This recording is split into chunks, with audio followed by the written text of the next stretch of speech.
Gwadar was offered to India, and yet the Nehru government refused and the region went to Pakistan. The historical territorial blunder has cost Indians heavily in terms of our maritime and energy security. The Modi government has finally tried to right this wrong by signing the tripartite agreement with Afghanistan and Iran in May 2016. The story begins in 1784. The Khan of Kalat, a region in Balochistan, gifted Gwadar to the Sultan of Oman. From 1863 to 1947, it was administered by the British. Post-independence, because of the rarely good relations between Oman and India, Gwadar was administered by the Indian government.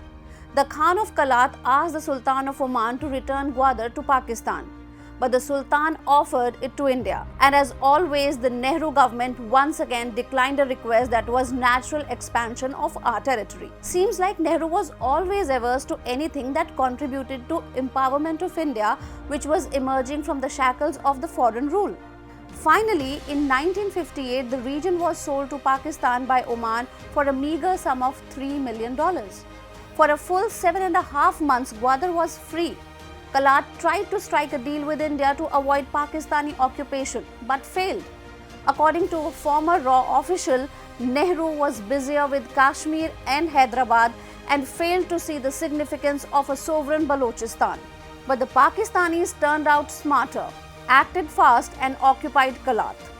Pandit Nehru calculated that a strong and secure Pakistan would secure India's western borders from big power rivalry.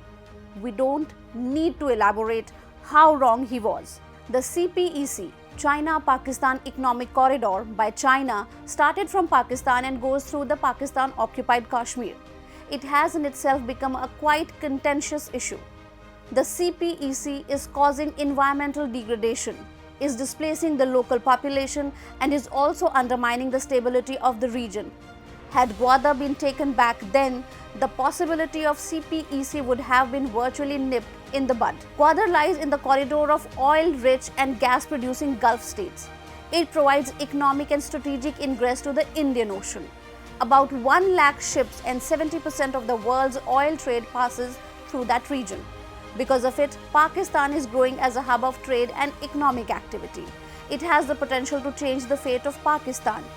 No problem with Pakistan flourishing. But we all know that all the money made through eventually being plugged into the anti-Indian activities. The profits that Pakistan will make because of Nehru's blunder will keep hurting India in the future too. In terms of geopolitics, just like the Malacca Strait, Chabahar Port is a major strategic choke point. Today, it has been leased by Pakistan to China Overseas Port Holding Company for operations. This has become a major concern for India today. China is expanding the port that has put India's naval security in jeopardy, along with the energy and oil imports through the Gulf of Oman. Gwadar Port has also become part of China's string of pearls.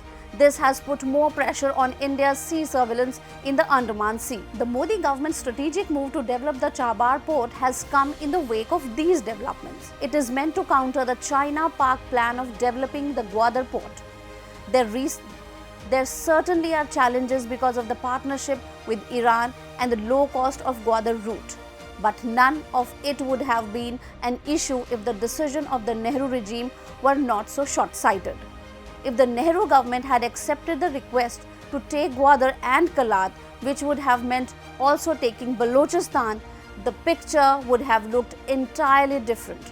Pakistan's economic and political influence could have been reduced significantly. The Gwadar port could have provided a feasible and economical route to trade with Central Asian states that are rich in natural resources.